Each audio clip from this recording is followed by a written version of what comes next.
Now, a Scotch egg is basically a boiled egg wrapped in sausage meat. Nobody really knows where they came from.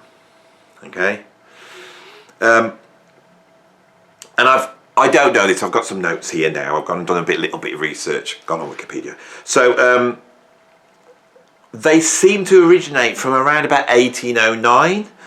And there's an edition of Maria Rundle's A New System of Domestic Cookery, which mentions the Scotch egg. At that time, they did not have a breadcrumb layer. Although by 1861, Isabella Beeton, yes, Mrs. Beeton, had suggested this as an option. They may be based upon Indian koftas, but if they are, it is a very English version of Indian food. Other people think that they were invented in Fortnum's. And there's another theory that they actually were originated from Whitby, where a factory started making these boiled egg and sausage meat combinations. And the company that sold them was William J. Scott and Sons, hence the name Scotch Eggs, after the person, not the country. There's another idea that it actually originated in scorched eggs, in other words, cooked over an open flame. So I've given you a little bit of background about the Scotch egg, and I know you want to see a Scotch egg, and I have got two here, in fact, that I've just gone and purchased. So I've gone and actually got Tesco's finest Scotch eggs. Can you see that? A bit of advertising with Tesco's, because they need it, don't they? Now, I normally wouldn't go for the finest Scotch eggs because I think it's too opulent to do that. When I go into Tesco's, I tend to stick to in more my financial realm.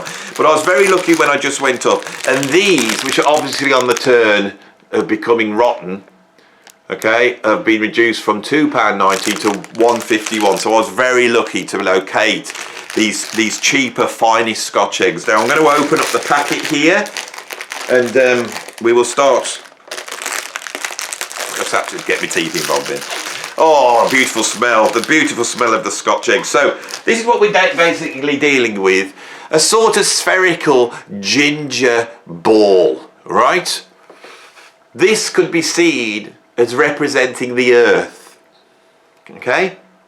So imagine that is the earth. Now, we cannot eat this. You could just bite into it like an apple, but it's not an apple. It needs to be sliced. I've got a plate here. I've gone for this plate, which is very sort of English kitchen, you know, look. I'm going to place it there. I'll place the Scotch egg onto the plate. Now I'm just going to get a knife. I've got this knife here.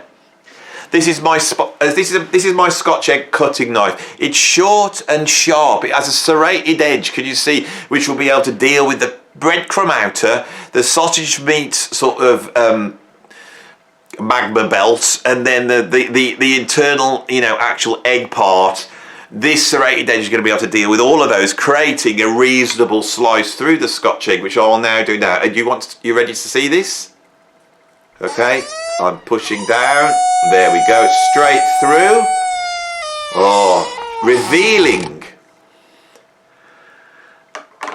a sight of an aesthetic pleasure. Look at that.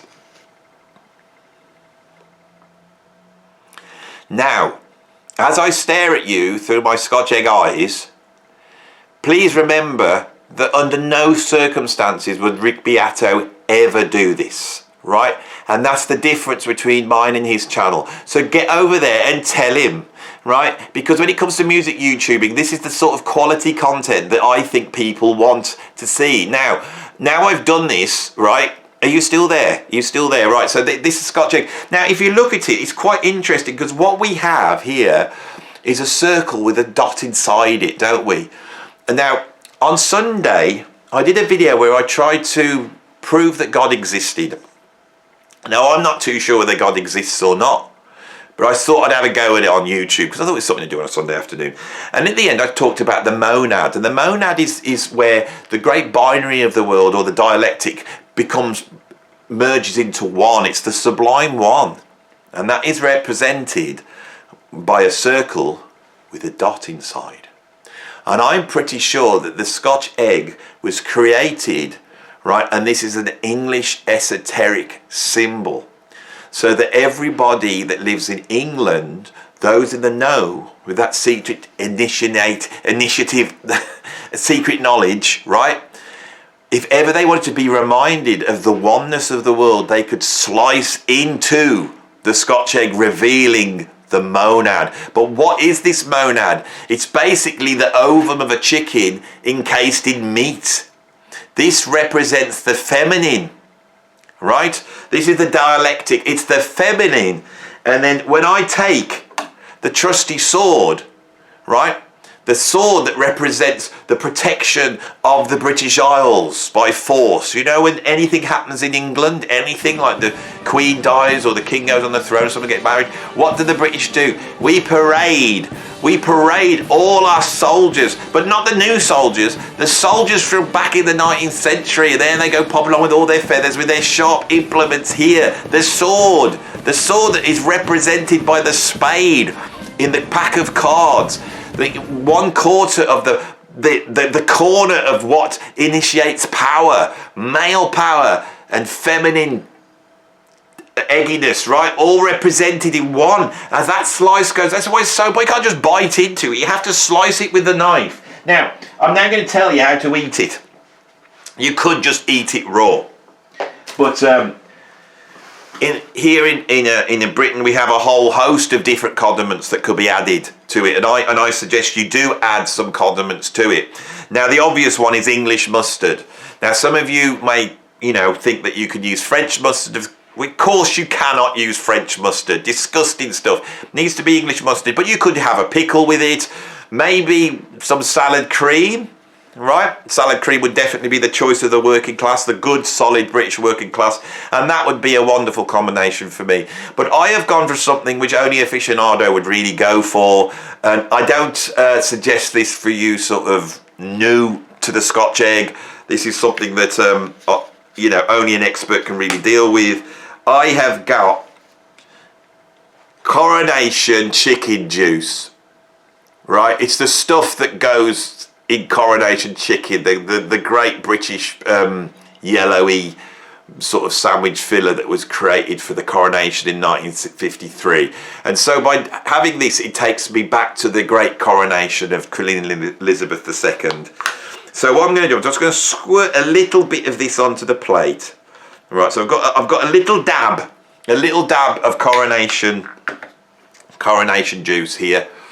Right, there it is on the plate. You see that? Only a certain amount. I have the Scotch egg face down, so no evil can enter into the exposed innards.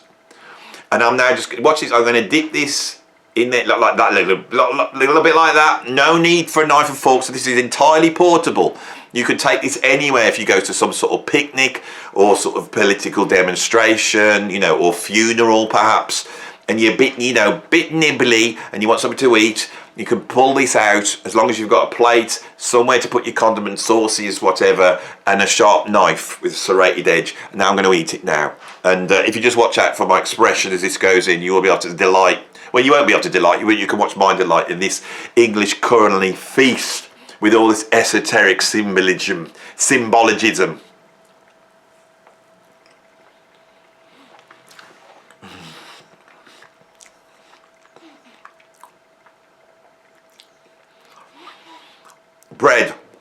Breadcrumbs, starch, sausage meat, protein, eggy, more protein. It's got all the food groups you need here. You can survive on this. If you only ate Scotch eggs, you could survive for at least 3 weeks before or the lack of all the other food groups that it doesn't have starts to kick in. But you'll be able to get by with that. Very useful thing.